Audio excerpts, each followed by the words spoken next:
Hi, I'm Justin McFarland. Today I'm here with James Fraser. James is a professor here at the college. Here, could you tell me a bit about yourself? Yeah, absolutely. So I'm a former elementary teacher who left the educational stream to get into content provision, publishing. I've been doing that for about 20 years. Never lost the inclination or the passion to work with people in education. Love building curriculum, love inspiring people to try and learn new things. And so when an opportunity came open at the college to say, look, you've been selling for 20 some odd years, so loosely you're a content expert. Would you like to bring some of that into the classroom? I jumped at the opportunity. So what have been some of your achievements to date?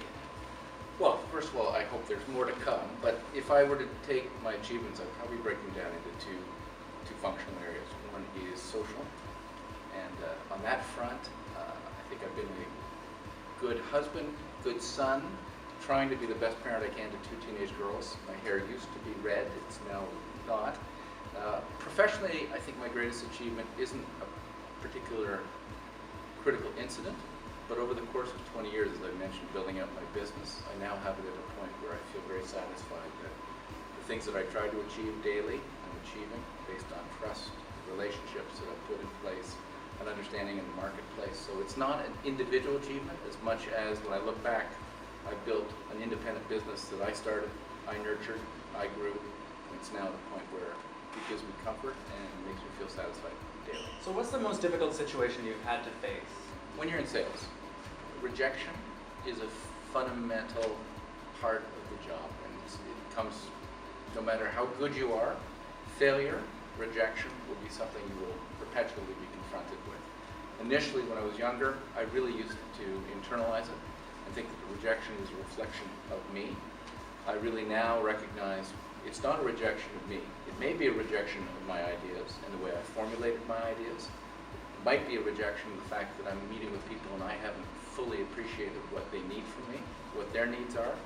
So now really what I do is I take rejection. First of all, it's not necessarily the end of a relationship. It's certainly a point at which you have to do some more work and research to get beyond.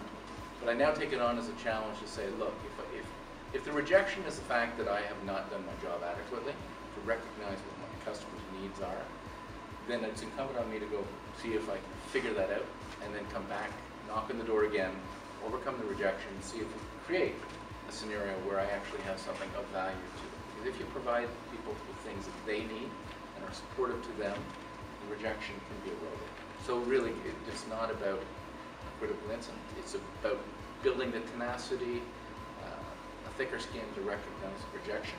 It's just a function of what I do and how I respond to it will make me successful. What do you like most about your present job here at the college? Well, I love working at the college for a variety of reasons, but I think one of the things that is the greatest challenge for me is, while I think I've been hired loosely as a content expert, the fact that you have content doesn't mean that you're able to transmit it back into a classroom setting. So what I'm really loving now is saying, look, this is less about me telling you things I know and more about trying to create an environment where the students construct some of those deeper meanings. In the context that we're teaching now, it's about sales. It's about putting them into investigations, into contexts where they have to actually unpack some of the content as opposed to me providing the content. And it's challenging, but intensely rewarding. The nature of the learner at the college it's been great. I mean, I get inspired, and frankly, I think I've learned as much, if not more, than I've given back. So how do you generate leads? Well, let's step back and just recognize that leads are the lifeblood of what we do. If you don't have a stable potential clients that you can actually have conversations with and try and solve their needs, then you really don't have a profession.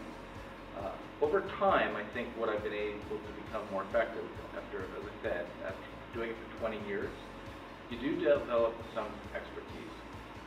And what I now do in the area of education is I try and work with teachers to teach them how to become better teachers, how to inspire students in the classroom. So a lot of my leads are generated now by going out to conferences and projecting myself out as loosely as an expert, and then matching those workshops. If they buy into my messaging and think what I have to say is relevant, I can then package solutions, either specific content or PD environments that I then sell back as a result of their believing that what I'm saying is relevant and their belief in me as somebody who can help them solve any potential academic problem in the class.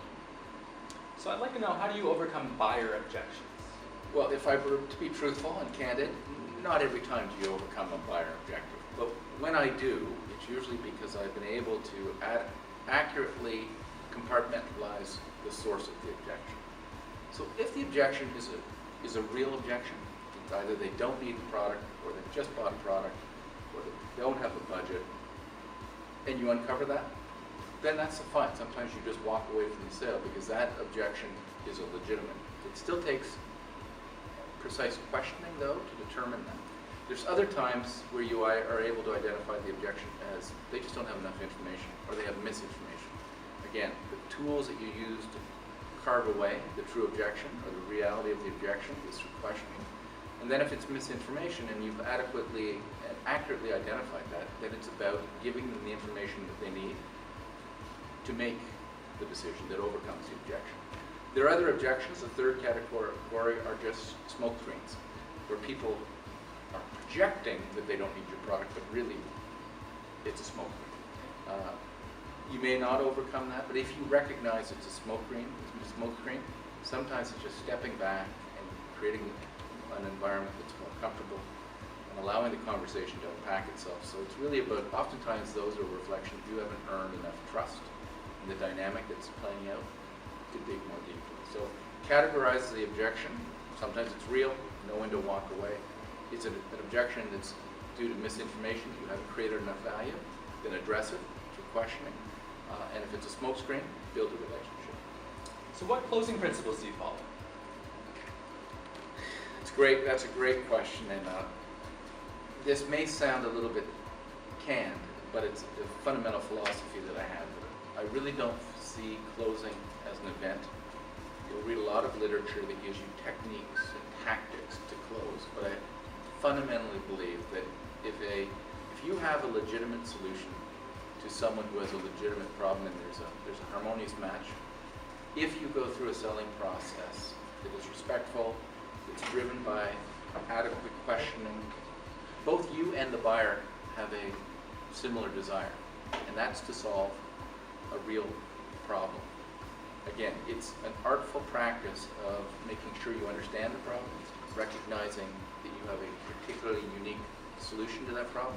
And if that comes through in a natural sales dialogue or a course of an interaction, then the closing isn't about an event, it's not about a technique, it's about a natural closure to a conversation that happens where you both realize they have a problem, we'll solve the problem, and then the negotiation becomes, well, how do we make it happen?